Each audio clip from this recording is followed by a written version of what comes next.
So আজকে এই একটা নতুন ফল নিয়ে চলে এসেছি। তো এই ফলটার নাম হচ্ছে পার্সেমন। এটা জাপানি ফল আই থিঙ্ক, হবে হয়তো, এটা আমি ঠিক জানি না। যদি কেউ জানে থাকেন কমেন্ট করবেন। এই সামনে থেকে দেখায় আসুন, পুরো টমেটোর মতো দেখতে। এই যে পুরো টমেটোর মতো, এই যে দেখতে পাচ্ছেন। এটা নিয়েছে একটাতে, আমার নিয়েছে মানে 400 টাকা কিলো। একটাতে নিয়েছে 100 টাকা, 105 টাকা, 105 টাকা নিয়েছে। তো ভাবলাম ট্রাই করি। সব আগের বারে ড্রাগন ফল আপনাদেরকে দেখিয়েছিলাম আগের বছরে, তো এই বছরে ভাবলাম এটা একটু ট্রাই করি। এই যে ছানাপোনাকে নিয়ে বসে পড়েছি।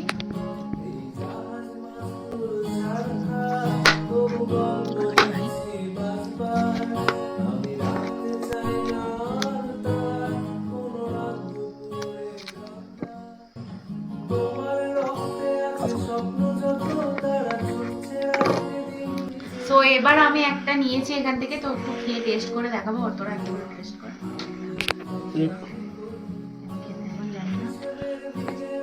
টেস্ট কর কেমন খেতে, তোর বলবি। হ্যাঁ, কেমন খেতে? সত্যি করে বলবি। কেমন একটা সেই কি বলে ওটা, সবেদা। সবেদাটা যেমন একটু কাঁচা কাঁচা থাকলে যেমন খেতে হয়। নদী কেমন খেতে? কেমন খেতে বলো, কেমন? বুঝতে পারছো না? তুই কেমন খেতে লাগছে? কেমন একটা লাগছে, কোনো স্বাদের মধ্যে নেই।